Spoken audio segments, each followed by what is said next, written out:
साथियों नमस्कार।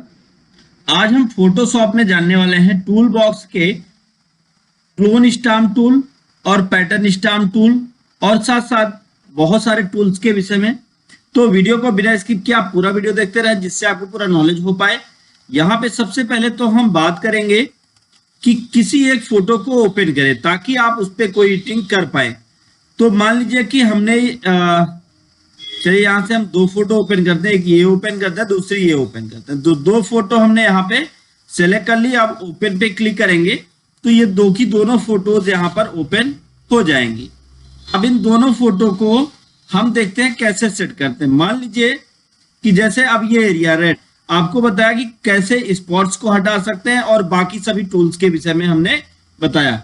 अब जैसे ये रेड एरिया है, इस रेड एरिया को आप हटाना चाहते हैं तो आप क्या कर सकते हैं। एक तो आप, मैंने कल बताया, पिछले वीडियो में बताया कि पेस्ट टूल और हीलिंग टूल का यूज कर लें, लेकिन यहाँ पे आप क्लोन स्टाम्प टूल देखिए, क्लोन स्टाम्प टूल लेते हैं। फिर यहाँ से आप ब्रश लेते हैं। ब्रश कौन सा चाहिए आपको, वो ब्रश अपने अकॉर्डिंग ले लीजिए कोई भी एक। और फिर उसके बाद अपोजिटी जितना आप फिल करना चाहे 100% या कुछ कम, तो आप वो सेट कर लें। और फिर अब आपको क्या करना है, जिस एरिया के कलर को पिक करना है, कॉपी करना है। मान लीजिए कि हमें क्या करना है, इस एरिया के कलर को कॉपी करना है। तो यहाँ पे आके माउस पॉइंटर को डबल क्लिक करना है। लेकिन एक बात ध्यान दें, माउस पॉइंटर डबल तभी चलेगा यहाँ पर जब आप कीबोर्ड से अल्टर की को प्रेस करके रखें। तो अल्टर की हमने प्रेस किया और डबल क्लिक किया। अब आप इस पे आके सिंगल क्लिक प्रेस करिए। ये देखिए हमने क्या किया, सेम कलर को पिक करते हैं और सेम कलर को यहाँ पे फिल करेंगे। अब अगर आप ध्यान से देखें तो यहां से स्पॉट्स गायब हो चुका है।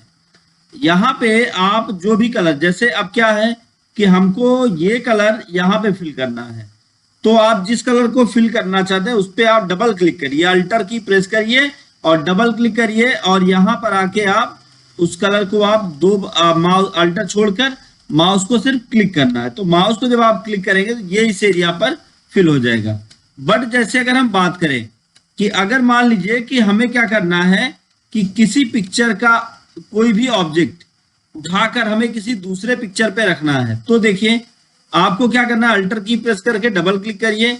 अब दूसरे ऑब्जेक्ट पर आ जाइए और यहाँ पर अब आप देखिए कि क्या आपका कंटेंट आता है यहाँ पर। तो यहाँ पे सिंगल प्रेस कर दीजिए। तो अब आप देखें तो यहाँ पर आपका वो कंटेंट आ जाएगा और बहुत ही आसानी के साथ आप उस कंटेंट को दूसरे भी इमेज पर अप्लाई कर पाएंगे।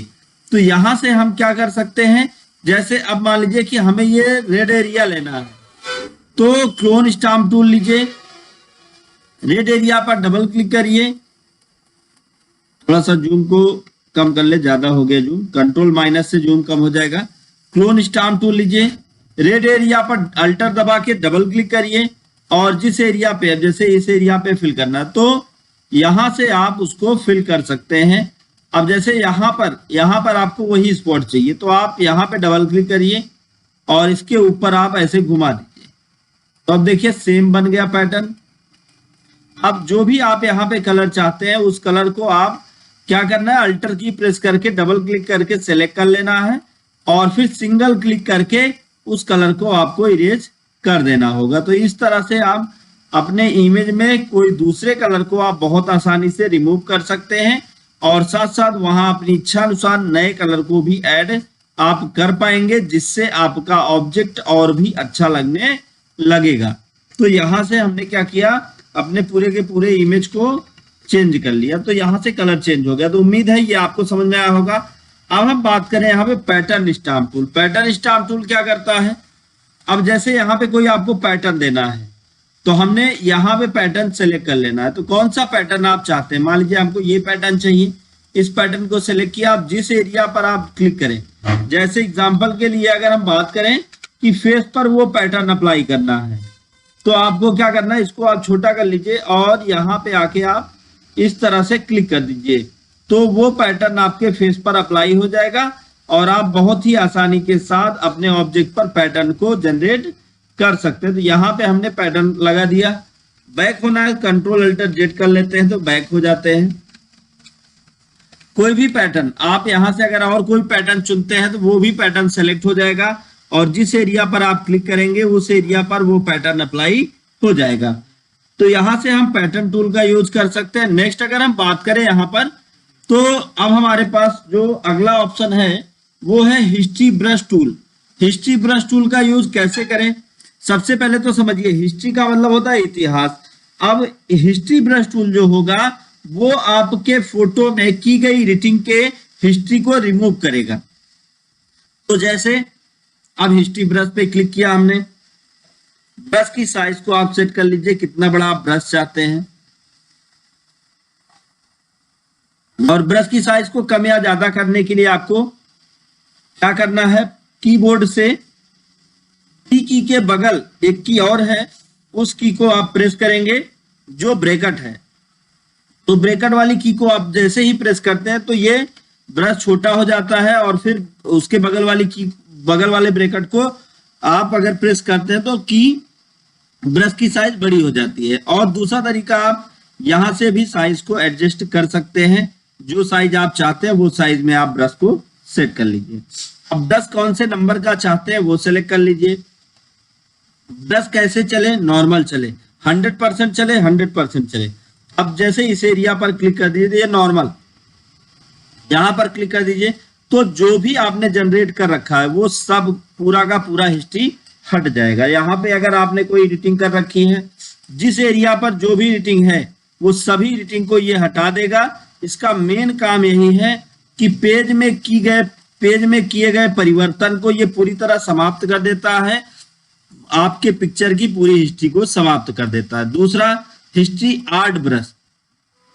हिस्ट्री आर्ट ब्रश क्या करेगा, ये किसी भी एरिया पर, जिस भी एरिया पर आप क्लिक करेंगे उस एरिया को ब्लर कर देगा। जैसे कभी कभी हमको चाहिए होता है कि इतना एरिया ब्लर दिखाई दे, तो अब उस एरिया पे आपको क्या करना है, ड्रैग कर देना, तो ये ब्लर दिखाई देगा। अभी ब्लर ज्यादा मात्रा में है तो आप इसको अपने अकॉर्डिंग कम कर सकते हैं, अपोजिटी, और अब आप यहाँ पे कर लीजिए तो देखिए ब्लर दिखाई देगा। ये तब यूज किया जाता है, जैसे मान लीजिए कि आप न्यूज़पेपर में काम कर रहे हैं और वहां पर जो भी अपराधी है उसका चेहरा छिपाना चाहते हैं, तो अब आप उसके बाद यहां से ब्रश को कैसे चाहते हैं, शॉर्ट चाहते हैं, मीडियम चाहते हैं, लॉन्ग चाहते हैं, तो इस तरह से आप, जैसे हम इसमें द शॉर्ट कर लेते हैं, ब्रश की साइज क्या हो और यहाँ से ब्रश कैसा चले वो सब सेट करके ब्रश को थोड़ा बड़ा कर लीजिए, और थोड़ा बड़ा करके इस तरह से आप चेहरे को छिपा दीजिए, तो चेहरा नहीं पहचान में आएगा और बहुत ही आसानी के साथ आप अपने पिक्चर को छिपा सकते हैं। तो ये हो गया आपका हिस्ट्री ब्रश और हिस्ट्री आर्ट ब्रश, ये दो ये हो गए। और यहाँ पे हमने क्लोन स्टाम्प और पैटर्न स्टाम्प दो को हमने यूज किया। नेक्स्ट अगर हम बात करें यहाँ पे इरेजर, तो इरेजर में कई सारे इरेजर हैं। एक तो इरेजर टूल है, दूसरा बैकग्राउंड इरेजर है, तीसरा मैजिक इरेजर है। तो इरेजर का यूज करके आप जिस भी एरिया को चाहे उस एरिया को समाप्त कर सकते हैं। दूसरा बैकग्राउंड इरेजर। बैकग्राउंड इरेजर क्या करता है, जो पेज का बैकग्राउंड होगा उसको इरेज कर देगा और आपको एक ट्रांसपेरेंट पेज उपलब्ध करा देगा। उसके बाद मैजिक इरेजर। मैजिक इरेजर क्या करेगा, ये किसी एक सिमिलर कलर पिक्सल को सिलेक्ट करेगा और उस एरिया को समाप्त कर देगा, ऐसे। ये मैजिक इरेजर है। तो इस तरह से मैजिक इरेजर का यूज कर सकते हैं। तो आज का वीडियो बस यहीं तक। वीडियो में हम आपको नेक्स्ट वीडियो में पेंट बकेट टूल और बाकी टूल्स के विषय में बताने वाले हैं। तो उम्मीद है आज का वीडियो आपके लिए लाभकारी रहा होगा और नॉलेजफुल रहा होगा, जहां से आपने बहुत सारे नॉलेज हासिल किए होंगे। तो आज का वीडियो बस यहीं तक। वीडियो पसंद आया तो वीडियो को लाइक करें, ज्यादा से ज्यादा लोगों तक शेयर करें ताकि उनको भी नॉलेज मिल पाए। दोस्तों thank you so much video को अंत तक देखने के लिए।